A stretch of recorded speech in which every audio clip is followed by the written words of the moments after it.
आपसे सवाल कि आप ये जो आज जनता को विकल्प चाहिए, वही चेहरा नहीं देखना चाहता कोई भी।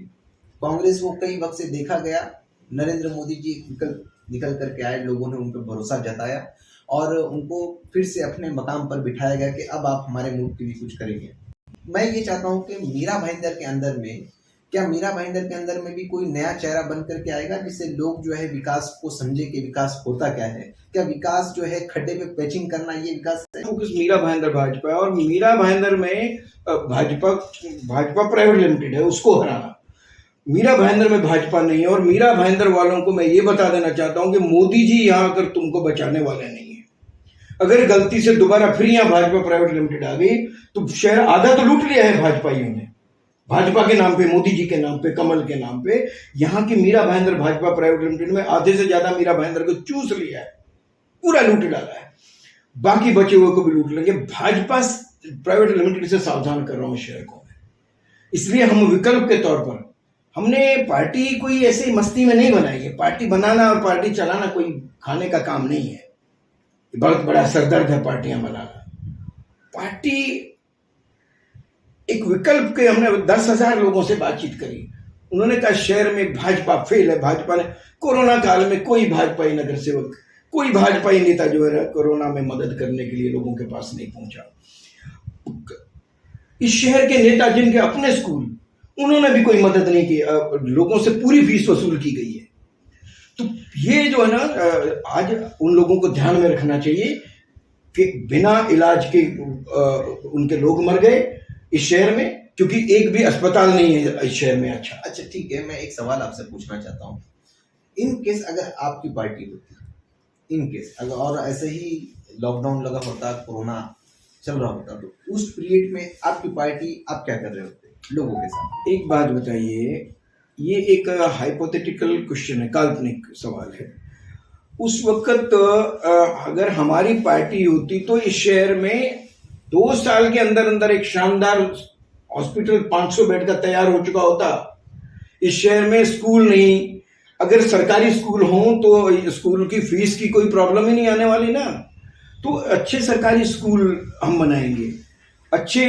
यहाँ एक भी सरकारी कॉलेज नहीं है। इस शहर की जनता जान ले, मीरा भाईंदर में 20 लाख पब्लिक है और यहाँ के नालायक नेताओं ने शुरू से अब तक के, मैं किसी एक नेता की बात नहीं कर रहा, जितने शहर में नेता हुए 2002 से, 2002 में पहली बार महानगर पालिका बनी और 2022 में हम बैठे हैं, किसी भी नेता का नाम ले लो आप, किसी ने हमारे लिए स्कूल और कॉलेज नहीं बनाए हैं। इस शहर में होना तो यूनिवर्सिटी चाहिए। इस शहर में लोगों ने अपने स्कूल बनाए, अपने कॉलेज बनाए, अपने हॉस्पिटल बनाए, लेकिन हमारे लिए स्कूल कॉलेज नहीं बनाए। तो अगर हमारी पार्टी आई, आप आगे की बात करिए, हमारी पार्टी सत्ता में आएगी, हम इस शहर में हॉस्पिटल्स बनाएंगे। और एक जो मस्ती में किसी को करना हुआ अलग बात है, किसी गरीब मिडिल क्लास नागरिक को, किसी को भी एक केरोसिन तक ना खरीदना पड़े, ऐसा हम काम कर देंगे। पूरे शहर का मेडिक्लेम हम करवाएंगे। तो इतना पैसा है हमारे पास में? पैसा बहुत है। अरे पैसा तो 700-800 करोड़ तो ये नेता खा जाते हैं। 40% हमारा कमीशन 2000 करोड़ के बजट का, इतना पैसा। आप एक बात बताइए इब्राहिम जी, सेंट्रल गवर्नमेंट का जो प्रधान सेवक हमारे हैं, नरेंद्र मोदी जी की आप बात कर रहे थे, उन्होंने पूरे देश में शौचालय निर्माण की बात करी है। आप इस कमरे से नीचे उतर जाइए, अगर आपको 5 किलोमीटर तक भी एक शौचालय मिल जाए, तो एक शौचालय अगर आपको मूतने जाने के लिए मिल जाए, तो ऐसे नालायक किस्म के नेता इस शहर में कि शौचालय तक नहीं बना सकते। अच्छा हाँ, शौचालय से मुझे एक बात याद आई है, मैं आपसे डिस्कस करना चाहता हूँ इस बारे में कि आपकी क्या राय है। शौचालय के लिए टेंडर अक्सर पास होते रहते हैं। शाइन मेंटेनेंस का भी 18 करोड़ का टेंडर था, क्या हाल हुआ सबने देखा। अभी भी टेंडर पे टेंडर पास हो रहे हैं, पर वो शौचालय वैसे ही एकदम बदहाली में है। महिलाएं हैं, बुजुर्ग हैं, वो जाने के लिए सोचते हैं कि हम जाएं कि ना जाएं। तो शौचालय जो है वो बद से बदतर है, उस पर किसी का ख्याल नहीं है। पर उसके जो पैसे हैं, टॉयलेट के पैसे भी लोग खा जा रहे हैं और हजम हो जा रहा है। इस पे आपकी क्या राय है? शौचालय बहुत ही बड़ी जरूरत है। आप इस शहर में मार्केट में चले जाएं, सब्जी मार्केट में चले जाएं, भाजी मार्केट में, महिलाओं से पूछिए जाके। आप और हम तो इधर उधर चले जाते हैं, किसी सोसाइटी में, किसी होटल में, महिलाओं को शौचालय जाना पड़े तो उनको अपने घर ही आना पड़ता है, इतनी परेशानी है। 18 करोड़ नहीं, 180 करोड़ भी ये खा जाते हैं। सेंटर से शौचालयों के लिए पैसा आया, कहाँ चला गया मालूम नहीं पड़ा। मेंटेनेंस के लिए अपने लोगों को ही मेंटेनेंस का ठेका दे देते हैं, वो मेंटेन करते हैं कि नहीं करते उसकी देखभाल नहीं होती है।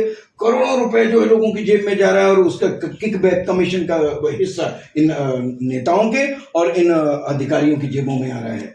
मैं आपको क्लियर कर दूं कि प्रशासनिक जो अधिकारी हैं वो भी यहाँ लुटेरे बैठे हैं। वो इसलिए लुटेरे हैं कि ऊपर इनके बाप जो है, जो शासक जो है, वो बड़े लुटेरे हैं। उन्होंने लूट की आदत इनको लगाई है, हिस्सा आपस में बांटते हैं और पूरे शहर को लूट डालते हैं। तो आपकी पार्टी अगर आएगी तो क्या यही चलेगा या इसमें कुछ बदलाव रहेगा? नहीं, हम इसलिए थोड़े ही आ रहे हैं। अगर यही चलना होता तो मैंने क्यों साथ छोड़ दिया।